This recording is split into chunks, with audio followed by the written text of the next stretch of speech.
দেবগুরু বৃহস্পতি অর্থাৎ বৃষ রাশিতে মৃগশিরা নক্ষত্রে গোচর করছে। তাহলে তুলা রাশির জাতক জাতিকাদের কেমন যাবে? ওম বক্রতুণ্ডায় হুম। নমস্কার, জ্যোতিষ দর্পণ অনুষ্ঠানে আপনাদের সকলকে স্বাগত। আমি মৃত্যুঞ্জয় নাগ। আশা করি আপনারা সকলেই ভালো আছেন। আজকে আমি আলোচনা করব তুলা রাশির জাতক জাতিকাদের কেমন যাবে। কারণ তৃতীয়পতি লর্ড এবং ষষ্ঠপতি লর্ড হচ্ছে কে? দেবগুরু বৃহস্পতি অষ্টমে গোচর করছে। তাই তুলা রাশি বা লগ্নের জাতকদের মধ্যে অত্যাধিক চেতনা দেখা যাবে, আধ্যাত্মিক চেতনা তাদের মধ্যে সৃষ্টি হবে।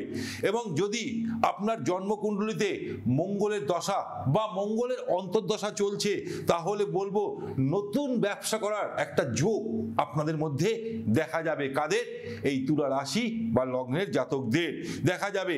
এবং এই ব্যবসায় আপনার জীবনের চাকা বদলে দেবে, আপনার ভাগ্যকে বদলে দেবে এই ব্যবসা। যদি আপনি এতদিন রিস্ক নিচ্ছিলেন না, তাই অতি অবশ্যই বলবো আপনারা সামনে শুভ দিন আসছে, নবরাত্রি।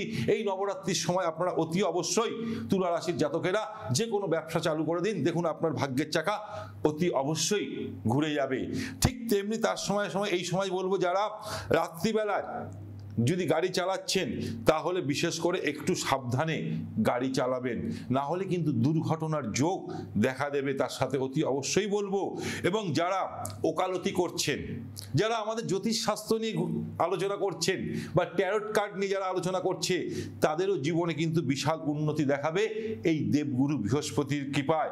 আরও একটা কথা বলবো আপনাদেরকে, বিশেষ করে কাউকে নিজের মনের কথা বলবেন না।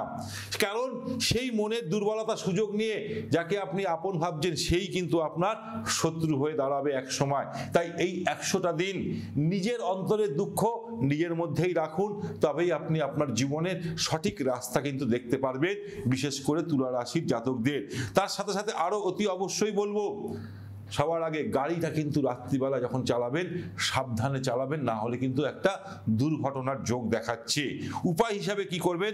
অতি অবশ্যই আপনার জীবন থেকে নেগেটিভ এনার্জিকে দূরে সরানোর জন্য অতি অবশ্যই মধুর সাথে গঙ্গা জল মিশিয়ে প্রতি সোমবার দিন অতি অবশ্যই বলবো শিবজির আরাধনা করুন, শিবজির অভিষেক করুন। দেখুন আপনার জন্মকুণ্ডলী যদি কোনো নেগেটিভ এনার্জি থাকে, সেখান থেকে আপনি রক্ষা পাবেন।